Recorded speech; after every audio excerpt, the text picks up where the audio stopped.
In this video, we are going to see about RSA algorithm. RSA algorithm is one of the asymmetric encryption algorithm. So what is mean by asymmetric? As we know, this asymmetric encryption algorithm, it is going to use two keys. One is your public key, another one is your private key. So this public key will be widely available, but this private key will be used only by the receiver to decrypt the message that he got from the sender. So this RSA algorithm is one of the widely used public key encryption algorithm. Your asymmetric encryption algorithm is also called as public key encryption algorithm.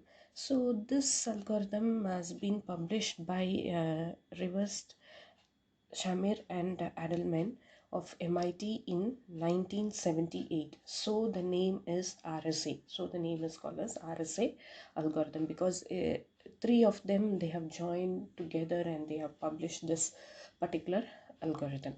And when we come to this algorithm, the first part is the key generations. You have key generation for the RSA algorithm. So here, first you have to select two prime numbers, P and Q. I'm just going to select two prime numbers, and once I have selected the prime numbers, I'm going to calculate my n. N is nothing but P into Q, the prime numbers which I have taken. And then I will calculate phi of n, that is equal to P minus 1 into Q minus 1. And the fourth step is I need to select an integer e. Okay, so this e, for selecting an E, we have some rules. If you see, if I take the GCD, so GCD of my phi of n comma E, it should be 1. And one more condition, this 1 must be less than my E, and E should be less than phi of n. This is the condition for your integer E which you are going to select. And then I am going to calculate D. D is congruent to E inverse mod phi of n. And then after that I will be calculating my public key. So the public key is given by PU E comma n. E already you know, and the n value you know once you calculate everything. So this will be your public key, and your private key will be represented as PR, and D value you know and n value you know. These two together will give you the private key. So this is your key generation steps in RSA algorithm. So once you have generated the key, I'm just going to encrypt my message, and I will send it to the recipient or the receiver, and the receiver will be using the private key and decrypt the message, and he will be reading that original message. So when we go to the encryption, so the plain text will be given with the plain text. I will be taking the plain text, that will be M. This M must be less than this N value which I have calculated. So how to find out the ciphertext? C is equal to m to the power of E mod n. So we know the value of m, we know the value of E, we have calculated in the key generation step. Then mod of n we know, right? So when you do this, you will be getting the ciphertext. So once you got the ciphertext, when you send it to the receiver, receiver will be receiving the ciphertext, and then he needs to convert this ciphertext into plain text. How he can convert it? So here m is equal to C to the power of D, that is ciphertext, to the power of D. D we have calculated in the key generation step, and then mod n. If we do this, he will be getting the plain text. Okay, so we will see one example so that we can understand how this RSA algorithm works. So here if you see, perform encryption and decryption using the RSA algorithm for the following. So they have given the P value is equal to 3, Q value is equal to 11, E value 7, and M value as 5. So the first step is I need to generate my keys for the RSA algorithm. So we have the key generation step. We are going to follow this step one by one. So the first step is I have to select two prime numbers, but the prime numbers have been given in the problem itself, that is P is equal to 3 and Q is equal to 11. So select two prime numbers P and Q. Here P is given as 3 and Q is given as 11. Once it is over, the second step is I need to calculate my N. N is nothing but P into Q. So N is equal to 3 into 11, that is 33. My N value is 33. And what is my next step? I need to calculate phi of N.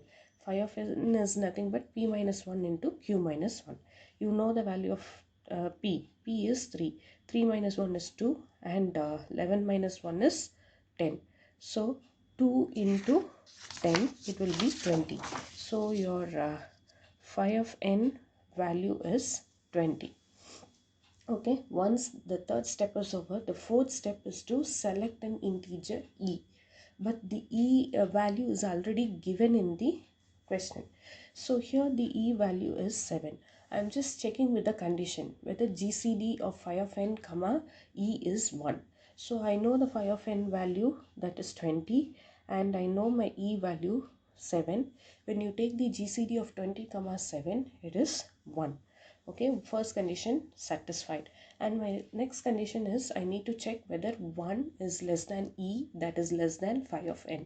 So 1 less than E value is 7, 7 is less than phi of n value is 20. So these two condition holds. So I'm moving on with my fourth step. In my fourth step, I need to calculate my D. Okay, so there D is given as D is congruent to E inverse mod phi of n. So what I'm going to do is, I know the value of E, I know the mod of phi of n, no, so I know the value of phi of n, and I need to know the value of D. So what I'm doing is D into E mod phi of n.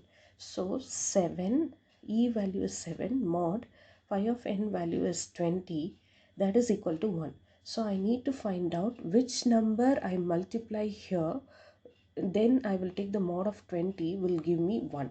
Okay, it is a trial and error method. So when I put 1 here for D, the value, if I put 1 here, 1 into 7 will be 7, 7 mod 20, it won't be 1. Okay, the remainder won't be 1. And when I put 2, 2 will be 4, 2 into 7 will be 14 mod 20, once again the remainder won't be 1.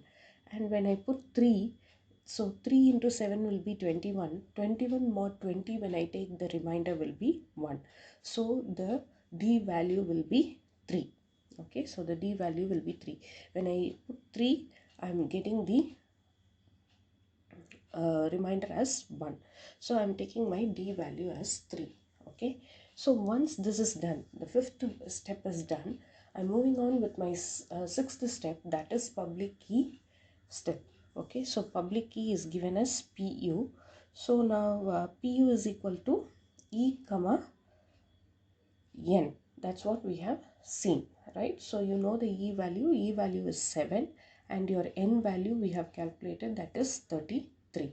And then the seventh step is the private key generation. So private key is represented as PR, that is equal to D comma N. Okay, so D value you know, you have calculated, D value is 3 comma, you know your N value, that is 33. Okay, so once this is done, I'm moving on with my encryption step. So in encryption step, I'll be having a plain text. I'm going to select a plain text. Here M value is given straight away in the question. The M value is given as 5. So I am just checking the condition whether M is less than N. So M value is 5, which is less than 33. That is the N's value. Okay, so I'm moving on with generation of ciphertext. So C is equal to M to the power of E mod N. We know the value of M is 5. We know the value of E is 7. 5 to the power of 7 mod N value is 33. So when I do it, I will be getting 14. So my ciphertext here is 14. Okay, my ciphertext here is 14. So encryption part is over. So I need to decrypt the ciphertext and I need to get my original message. What is my original plain text? Original plain text is 5. So when I decrypt it, I should get the original value as 5. So we'll see. So when I go to the decryption, I have a ciphertext C is equal to 14, and then Plain text, how I will calculate? M is equal to C to the power of D mod N. I know the value of C is 14. I know the value of D is 3. 14 to the power 3 mod N value is 33, that is 5. So M is equal to 5. So this is the plain text which I have encrypted. So when I decrypt also, I got the same number. I got the same message. Okay, so here the plain text during the encryption is 5, and when I decrypt, the plain text which I got is also 5. This is how the RSA algorithm works. If you have any doubts, you can comment on the video. Thank you.